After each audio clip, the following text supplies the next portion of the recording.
Yeah, I understand. Okay. And I guess the follow-up question is, where does the idea of like love fit in? You know, Jesus would talk a lot about love, and you know, in this culture, you know, we've been influenced by that. This is somehow more sort of, you know, I guess it's sort of Buddhist and Hindu in origin, this sort of way of looking. So where does love fit in? Well, I have a great respect for the teachings of Jesus. For example, when I hear them, when I read them, I see non-duality in it. But because Jesus' teachings were talking to the masses, they needed to resonate on many levels for people that needed to hear certain things. And so talking about love instead of non-doership is much more palatable to the doer that is looking for pleasure, pleasure, pleasure, pleasure, because essentially love is a form of pleasure.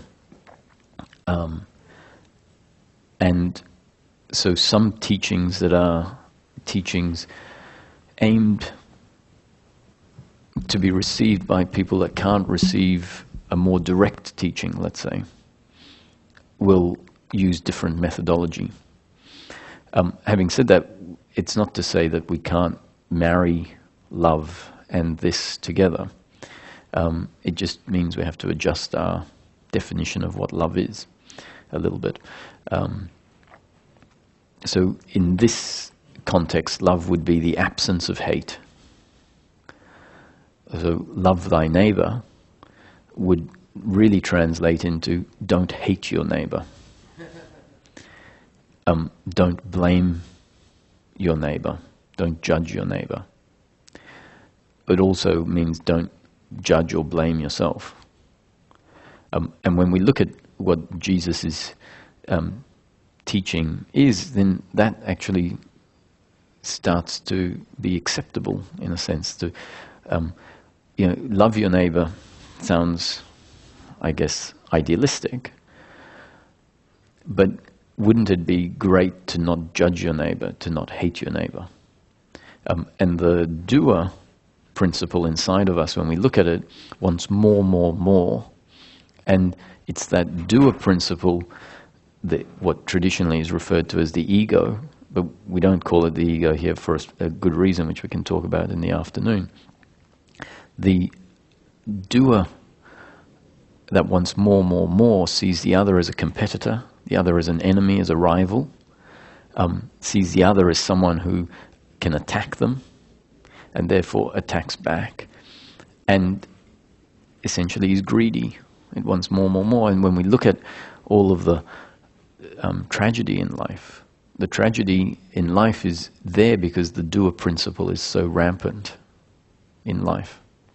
So to the extent that the doer dissolves, without actually needing to talk about love, what automatically starts to happen is that the separation between me and the other, seeing the other as a rival, as an enemy, as someone who can attack me, falls away, and then we become universal brothers, all in this together, doing whatever is destined to happen in each moment. And so love, I guess, in its most basic form is peace. Peace with the other, as they are. So the Dalai Lama is a great example of this, is his way of loving the oppressors of his country is by understanding them, by seeing them, I'm putting words onto his attitude, but seeing them as not the doer, essentially, just like Jesus on the cross, forgive them, Father, for they do not know what they are doing. Meaning they can't act differently, is my interpretation of it. They're not. This is not personal. So Jesus was proclaiming, I don't blame them. Meaning, so even forgiveness, the idea of forgiveness, ultimately, forgiveness needs to be transcended and seen there is nothing to forgive. No one has ever done anything. So to the extent that we can go into life, accept that it was my destiny for pain to be delivered through the action of that person and see it as a happening according to God's will, then even the question of forgiving someone for what they did doesn't arise. The ultimate forgiveness is seeing that there is no doer there. But that can be a little direct as a teaching for the masses.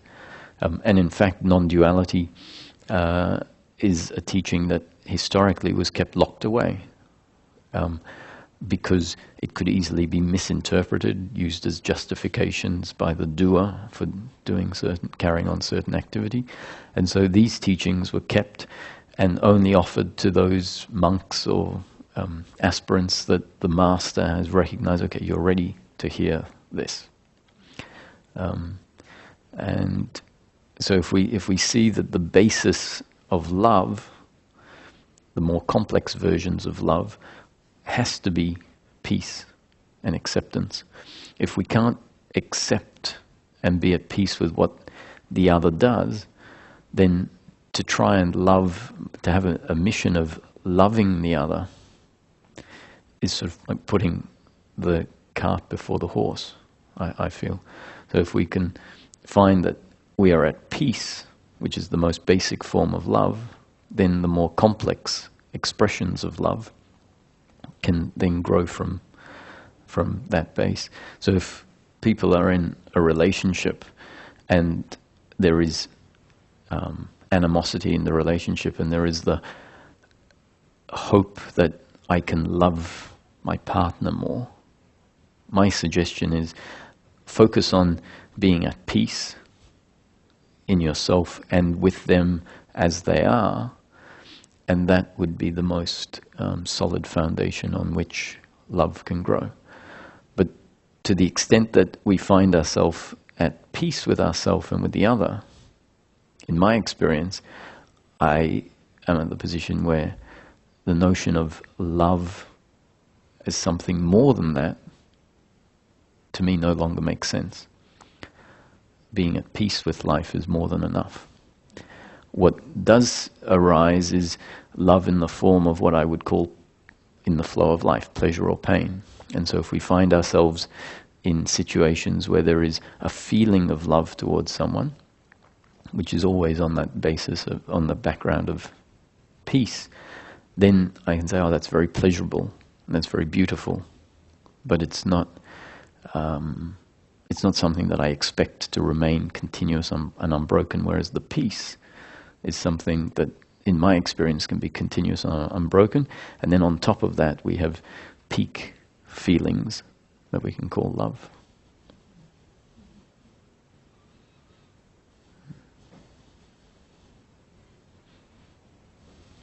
So Ramesh would sort of, if love came up, would say love is the absence of hate in its basic form.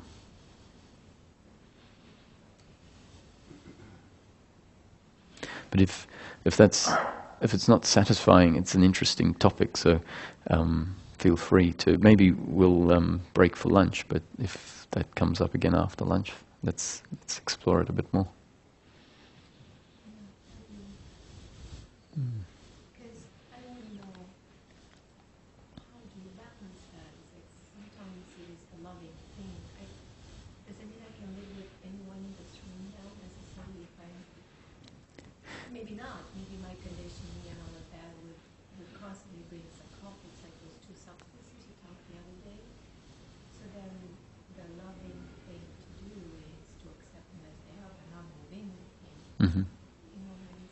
Yeah, you see, this is so. The comment there is, this is why it's sometimes dangerous to use love as the what we're really looking for, because we might wait for a time when I want to embrace a murderer, thinking that like to love thy neighbor means to have this feeling of love towards everyone. And to see the distinction that, you'll have certain types of love for different people, and that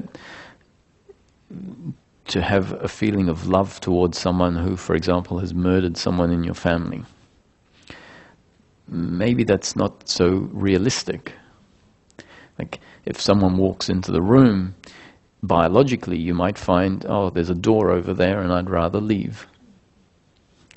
So biologically you leave the room to the extent that you've left the room and there's no thoughts about hatred for that person. And in the same instant, if they walk in actually in the room and you say, oh, I'm leaving the room, but no hatred towards them, then that, in practical terms, is our peace of mind.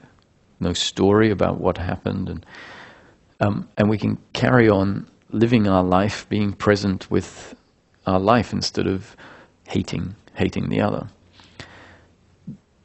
Now, if we have an idea that enlightenment is to love everyone in a way where I want to stay in the room with everyone, I will like everyone, I will have this great feeling of embracing everyone, maybe that's not what's available. And so maybe that idea that this is all about love can become an expectation that becomes an obstacle. But similarly, the expectation of peace of mind, if the concept isn't understood, can become an idea of something that isn't available. So that's why a lot of effort is placed on trying to define things as accurately as possible, so that intellectual concepts are focused, and there's less chance of going off in the wrong directions.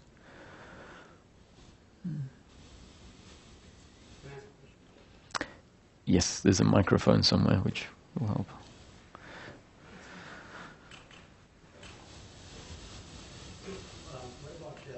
Just, yeah. So what about kind of insensitivity to other people's feelings? And in my experience, I feel like I have I don't have the capacity to do self-management because they just what arises and it passes away. But in the moment, if somebody's angry, I get angry too. So I see those moments more and more happening, mm-hmm. and they pass away as quickly as well. Mm-hmm. But I don't feel as much of sensitivity to others' feelings and emotions now, I guess, as opposed to there's there's a progression that tends to happen where we start off being attached to the pleasure of love is our deepest attachment. That's what the human being is attached to, outcomes, thinking that outcomes will deliver happiness. And love from the other is our deepest attachment. So our belief is that when I get love, when I am loving and lovable, everything will be okay. And so for a long period of time, we are attached to being loved by the other, which means that we basically suppress our way of being as a strategy, based on a strategy of how to get love from the other, what I should and shouldn't do. And once we realize that this is actually preventing us from being authentic, when we realize that, then the lid is off, in a sense, and we swing sometimes to the other extreme, where it's like, it's no longer about doing what the other wants, it's about being authentic to what is happening and just allow it to happen. And sometimes there's a lot of stuff that has been built up, in a sense, by being on the other side, where we are overly attached to the other. And so in becoming authentic, we can be a bit erratic sometimes. So but it feels like that's what's needed, to just allow everything to be as it is. And in that process, there is a sort of like, sorry, I've considered you for too long. I've considered the other for too long. Now I in a way, I don't care about you anymore. It's just about me being authentic. Because we realize that in being attached to love from the other, we are completely inauthentic, in a sense. So we swing to the other side, a bit like someone who's been controlled by their parents for their whole life, and at some point they realize this isn't how it's going to be anymore, and so they just break free and rebel and do the complete opposite. And in the process, at some point, it tends to normalize a bit more, come back to a middle point, where we start being able to consider the other in a way that doesn't prevent us from being authentic. But the process, at first, and not only at first, it can be quite a significant way down the track, actually, requires us to not consider the other, to be completely authentic. And then my experience is, in each moment I will do exactly what I think or feel like doing, but I consider those that are going to be affected. So considering those that are going to be affected doesn't mean I end up doing what they want, but they're in the mix. They're a consideration. And what I found more and more is what I feel like doing tends to be more and more harmonious with those around me. But I can completely relate that there was a time when, in a sense, I had to say, sorry, you're not my priority.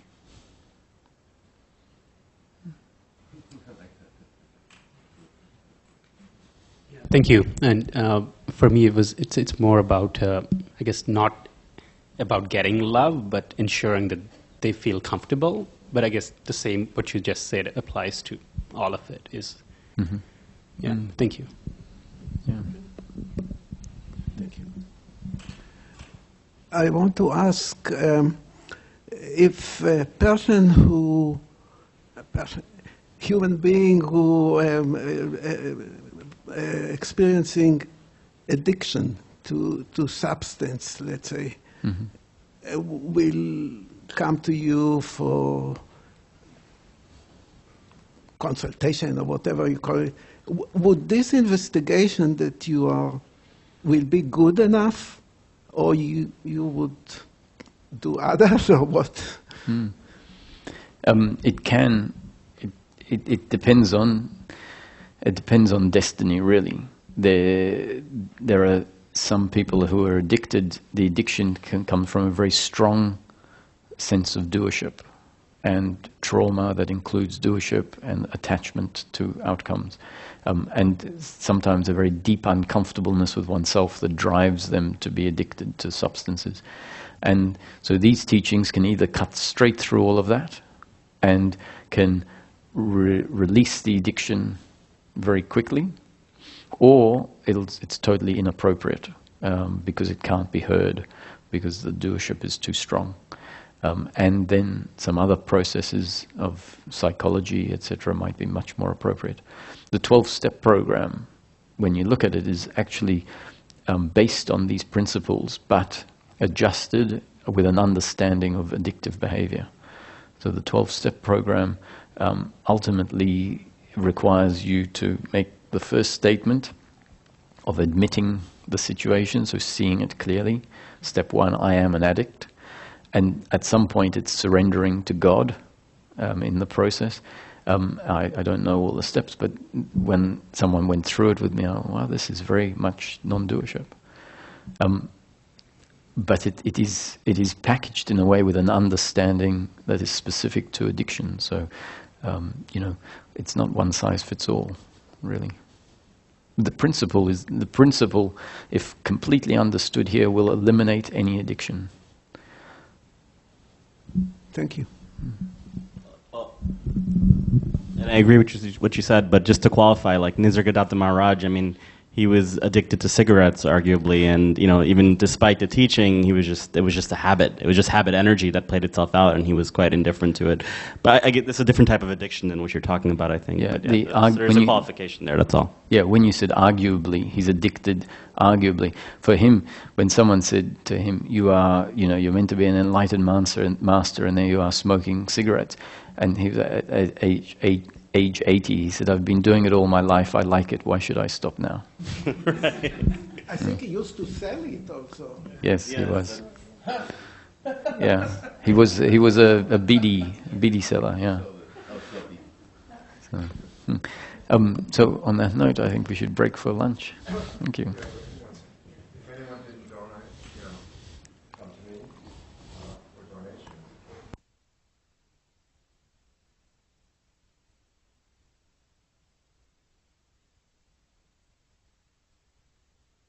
Yet to talk about, but it's really important, is that in practical terms, when we come to see that deeply ingrained in us there is this belief that our happiness is to be found in pleasure, pleasure, pleasure. And as I mentioned at the end of the last session, the deepest attachment to pleasure is the attachment to love of the others. And so our strategy in life is to try and live life in such a way that we'll get as much love from the other as possible. And that really means getting very little non-love from the other. So that what we also want, as well as love from the other, is to not get non-love. So someone shouting at us is non-love. And so we tend to have a strategy based on this deeply ingrained belief that my happiness, my completeness will come in the form of love, love, love, love, love. So previously I was saying pleasure, pleasure, pleasure, pleasure. The deepest form of that seeking pleasure is seeking love. And so we end up having this list of shoulds and shouldn'ts. How I should and shouldn't act in life. When we look at it, we have this list of shoulds and shouldn'ts because we think that's going to deliver some form of pleasurable outcome. And at some point, if there's this realization, oh, my happiness is never to be found in outcomes, my happiness is actually peace of mind regardless of circumstance. So that's what we've been talking about so far. So as we start realizing this, start experiencing happiness, not because circumstance is looking a certain way, but because our attitude to the circumstance changes such that it's an attitude of understanding that life unfolds as it's destined to unfold. And so then that understanding, that attitude becomes more accepting rather than resisting. And we start to experience, this is what I'm really looking for, this relief from resistance to life. So when that starts to become our experience, then we start seeing these lists of shoulds and shouldn'ts and realize that these aren't helping me. These are actually keeping me in the old seeking for outcomes. So in my own experience, at some point it became very clear, actually what I'm looking for is the end of internal conflict. That's how it arose at the time when I had the realizations. I just want the end of internal conflict. And the internal conflict for me from time to time was coming back from work, feeling tired, the body was tired, and I'd lie on the couch and I'd really like that sensation of being tired and being able to just lie on the couch. But then, inevitably, often I had some arrangement with friends to go out for dinner, and I tended to, everything was back to back, so I'd come home from work and I had half an hour before I was meeting someone out for dinner. And so I had 5 minutes to lie on the couch.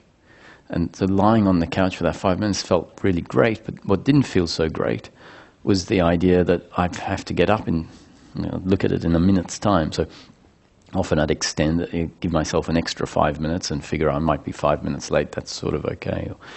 Or I won't have a shower, I'll just use the time to lie on the couch. And at some point I realized this is the internal conflict that I just don't want to have. This conflict between the way that my plans and what I should be doing versus what I feel like doing. And so at some point, when it was really clear that my priority is the end of internal conflict, I had to look at what was in place that created that internal conflict. And what I found out was that I wasn't following what I felt like doing in each moment, but living life according to this list of shoulds and shouldn'ts. So, if someone asks, will you like to go out for dinner? And it's a friend, theoretically, we say, oh, that sounds nice. Yes, let's do that, because it's pleasure. So I used to get asked by my friends, do you want to go and play golf on Saturday? And in my head, friends, golf, sport, yeah, that's nice. So I'd say yes. And it took me a long time to actually realize that while I was on the golf course on a Saturday morning, hot weather, in the sun, I think there's a saying, mad Englishman in the midday sun. That was us swinging, walking around. After having got home at 3 a.m, after being drinking or whatever, and waking up at 6 a.m. to get to the golf, it didn't really make sense based on what I felt like doing. And yet, I'd just keep saying yes to these invitations. At some point I realized, no, don't just say yes because you should or because it theoretically is a good thing to do. Start feeling. What do I feel like doing?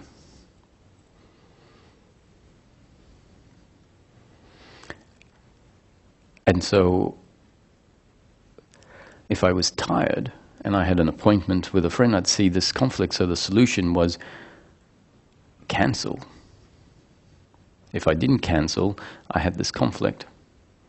So it was hard at first. I can't cancel. I said I would be going out for dinner. And then at some point, so this is your priority. The priority is the end of internal conflict. So you've got to make changes. Otherwise, you'll keep living the same way. And what I was surprised at when I decided, okay, the consequences of me cancelling are secondary. Someone might stop being my friend, pain in the moment, non-love. But that's okay because my priority is the end of internal conflict. So I understood that that would be a consequence. So I learned how to cancel an appointment. And what surprised me is that I would ring up and say, look, I'm very sorry, I'm tired. And surprisingly, someone would say, that's okay, I'm tired too. It works out really well. Let's do it some other time. Sometimes they'd say, let's do it tomorrow. And at some point I realized, no, I can't even say yes to that because tomorrow I'll probably be tired again and don't feel like going out. So the idea of making plans too far in advance stopped making too much sense. So then began the movement of doing in each moment what I felt like doing. Really checking in and saying, what instruction am I getting from my body?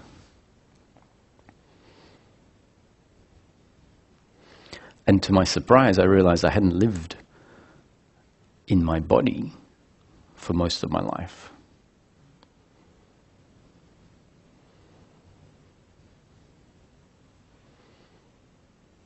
That I was living from an idea of how life should be lived.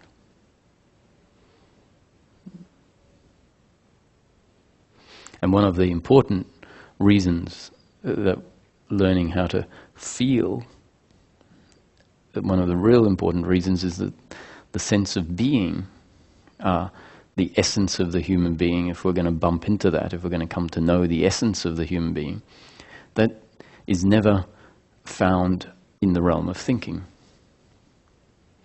So to the extent that we're living our life in the realm of thinking all the time, then we're stuck in a zone where our being is less available. So this movement, I didn't realize it at first, but it was an intuitive movement to a place that is much closer to home, the body. And as I came to see it, that the feeling of what to do that was delivered in the body, I started taking that as my instruction from God. So if I followed what I felt like doing, now this isn't, I'm not talking about psychopathic feelings of, what I feel like doing. This is dropping into a biological sense and starting to feel the body biologically and honoring that aspect, that intelligence of the body. So if anyone listens to this and says, well, I feel like killing someone, that's not what I'm talking about.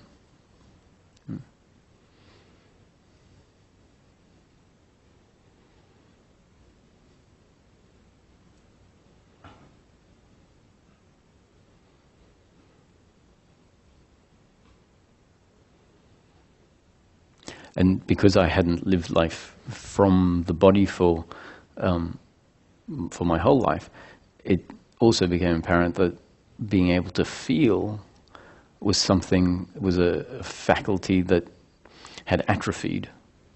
It wasn't particularly well tuned. So the couch, my couch at home, became the place I had to stay until I could feel what I wanted to do next. So if instead of wandering around, just following some idea, I'd wait on the couch until I felt like doing it. And I remember sometimes, even sitting on the couch felt like, well, I don't really want to be here. So I'd get up and go for a walk, and it wouldn't feel right. So I'd say, okay, go back to the couch and wait until you can feel what you want to do.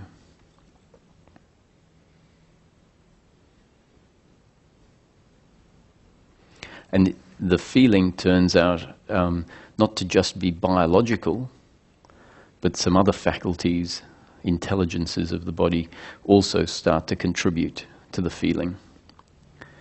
So the final feeling, as this skill develops, is not just a biological feeling of, let's say, I'm hungry or I'm tired, but intuition could come into it, so that's another faculty. The working mind can also contribute. So the working mind is different to the thinking mind. The thinking mind is the part of the mind that is saying, I should do this because this is the outcome, and that outcome is my happiness. So when the thinking mind is there, all of the other intelligences of the body don't get to function, because the thinking mind says, this is what you've got to do, no questions about it, do it.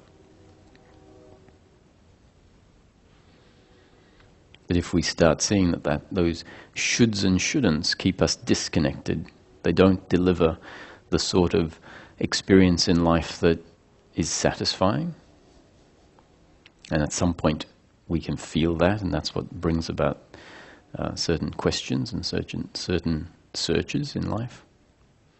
Life hasn't been lived in such a way that is satisfying, so we start asking some questions. And so dropping beyond the thinking mind into the feeling then allows us to connect to these other intelligences, the biological intelligence, the intuitive intelligence, and also the intelligence of the mind, but the working mind that just looks at a situation, sees the various options and variables and potential consequences, and that information goes into the system. The information that goes into the system doesn't tell us this is what you have to choose. It just says, okay, there's an airline, I'm going from A to B, I need to fly, or maybe I don't need to fly, I could take a bus, I could drive. And they're the three options. One's cheaper, but it takes much longer. One's very quick, but it's very expensive, and one is in the middle. And so it seems like maybe the one might stand out. That information is just thrown into the mix. It doesn't say what we have to do. So the final feeling is a combination of all of these factors, and we don't really know what the final feeling is going to be.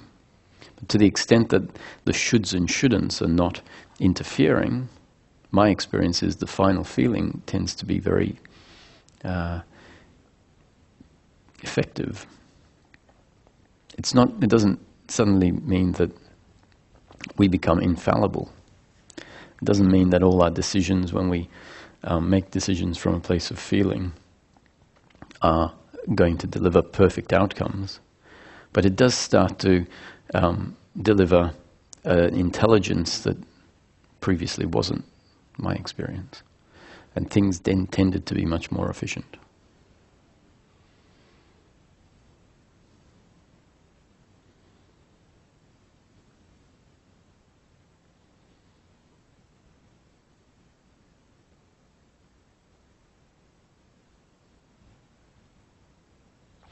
So it takes a bit of bravery sometimes to do things differently, to how we've been told life should be lived.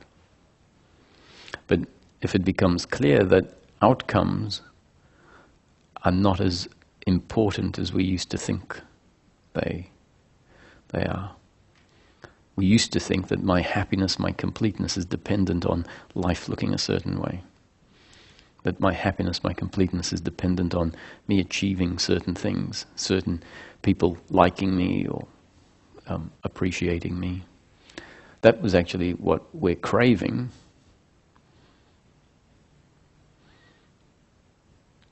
But we're craving it because we thought that that was going to deliver this happiness.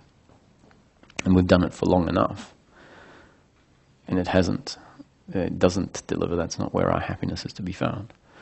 So if that becomes clear, then what seems like bravery to do things differently is not really so much bravery, because the consequence is not valued as much.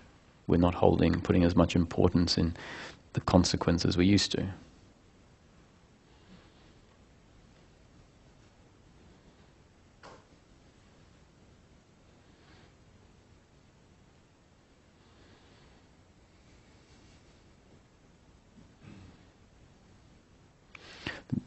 Don't forget that important fact that coming into the body then is the place where we can start to also feel the sense of existence, our being, our essence. To the extent we find ourselves always thinking, that's why at some point we tend to say, I feel disconnected. Because thinking tends to disconnect us from the heart.